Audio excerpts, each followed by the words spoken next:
In this tutorial, we're going to take a look at the Adobe Photoshop user interface and look at where some of the tools we'll be using in this class are located. Let's start by setting up Photoshop so that everybody's looks the same. The first thing we want to do is go up to the upper right where we see a little square shape next to that magnifying glass. Click on that drop-down menu and make sure that we're in the photography workspace. By default, your toolbar, which is along the side here, should turn to a single strip. But if it's still double, click on the two arrows above it and make sure that you get it into this single strip. When we're working on images in Photoshop, we want to make sure we have the maximum amount of screen dedicated to that image. So minimizing that toolbar will add a little bit more viewing area. Just like in Bridge, across the very top, we have the menu bar. That has things like our adjustments. For example, we can go to adjust our levels. We also have filters that we'll be using. For example, if you've taken a JPEG instead of Camera Raw, you actually use this Camera Raw filter on a JPEG and it'll open up those sliders like we have in the Camera Raw processor. There's also some sharpening tools. We'll be using the Unsharp Mask tool. Unlike most tools in Photoshop, the Unsharp Mask tool doesn't actually have a keyboard shortcut.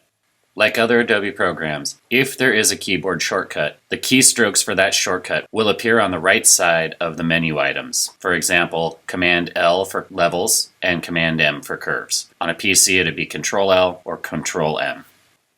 Next, we'll look at the toolbar, which is on the left side of the window. In this class, we'll primarily be using the crop tool, which is how we'll crop our images. We'll make them a little smaller than they come out of the camera, but we can also remove unwanted portions of the outside of a frame. We'll also be using the dodge and burn tools. If a tool in the toolbar has more than one tool under it, there will be that small triangle in the bottom right corner.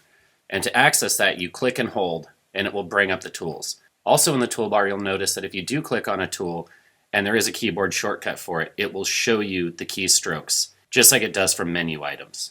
This large area in the middle of the application window where we actually see our image is called the document window. In this case, I have more than one image open. So at the top, I have some document tabs. The one that is active will have the letters in white, and the ones that are not active will have that in gray.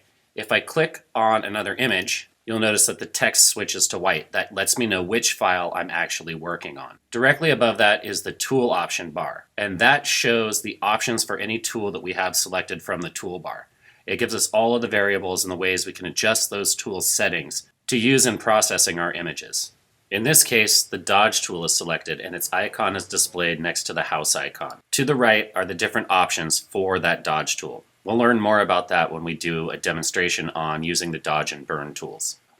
On the right-hand side of the screen, we have some panels. You'll notice that there's a histogram, and it has like a little graph with some colors on it. We'll learn more about what that means, but essentially it shows how much of the image falls in which color range and whether it's darker or lighter.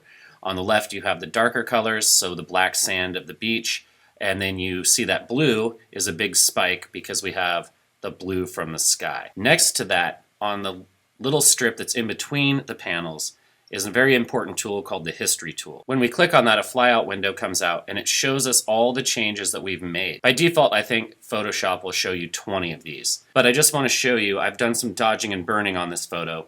I've lightened up this rock area, and I've also burned in some shadows on those footprints. If I go back to open, you can see how the image changes. The rock gets darker and the footprints are not as dark.